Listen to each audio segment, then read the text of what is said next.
Kuthukuzhi service സഹകരണ bank അദാലത്ത് നടത്തി. എറണാകുളം ജില്ലാ ഡെപ്യൂട്ടി കളക്ടർ സുനിൽ മാത്യു ഉദ്ഘാടനം ചെയ്തു. സംസ്ഥാന സർക്കാരിന്റെ നവകേരളീയം കുടിശ്ശിക നിവാരണ പദ്ധതി പ്രകാരം നടപ്പിലാക്കിയ അദാലത്ത് എറണാകുളം ജില്ലാ ഡെപ്യൂട്ടി കളക്ടർ സുനിൽ മാത്യു ആണ് ഉദ്ഘാടനം ചെയ്തത്. നിങ്ങൾക്കൊരു ഡേറ്റ് തന്നു കഴിഞ്ഞാൽ ആ ഡേറ്റിന്റെ അടിസ്ഥാനത്തിൽ പരമാവധി അളവുകൾ തീർച്ചയായിട്ടും നിങ്ങൾക്ക് കിട്ടും. എന്നെ ഒന്നായിട്ട് ഒരു ഫോൺ വിളിച്ചിരുന്നു. ഞാനിവിടെ ഈ പരിപാടിക്ക് വരുന്നുണ്ടെന്നല്ല, എന്നെ പേഴ്സണലായിട്ട് അറിയുന്നത്. അവരിപ്പോൾ ആരും ഞാൻ കണ്ടില്ല. അപ്പൊ അവരോടൊക്കെ പറയാനുള്ളതെന്ന് വെച്ച് കഴിഞ്ഞാൽ പരമാവധി അളവുകൾ നിയമത്തിന്റെ ഒരു അടിസ്ഥാനത്തിൽ നിന്നിട്ട് ഈ ഭരണസമിതിക്കും അതുപോലെ തന്നെ കോർപ്പറേറ്റ് ഡിപ്പാർട്ട്മെന്റിനും ചെയ്യാൻ കഴിയുന്ന പരമാവധി അളവുകൾ ഗവൺമെന്റിന്റെ നിർദ്ദേശാനുസരണം നടപ്പിലാക്കി തരുമെന്നുള്ള കാര്യത്തിൽ എനിക്ക് ഉറപ്പുണ്ട്. ഈ പരിപാടി വിജയിപ്പിക്കുക എന്ന് പറഞ്ഞു കഴിഞ്ഞാൽ തീർച്ചയായിട്ടും നിങ്ങളുടെ സഹകരണം കൊണ്ട് തന്നെയാണ്. സഹകരണം എന്ന വാക്കൊന്ന് ഒരിക്കൽ കൂടി ആവർത്തിക്കുന്നു. ഒരു സഹകരണ പ്രസ്ഥാനം എന്നുള്ള നിലയിൽ നിങ്ങളുടെ സഹകരണം കൊണ്ട് ഈ പരിപാടി വിജയിപ്പിക്കണം.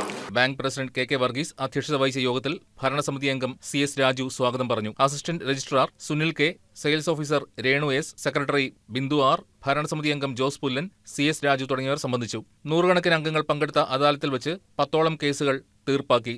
62 കേസുകൾ പരമാവധി ഇളവോടെ സമയബന്ധിതമായി തീർപ്പാക്കാനും തീരുമാനമായതായി ബാങ്ക് പ്രസിഡന്റ് കെ വർഗീസ് അറിയിച്ചു.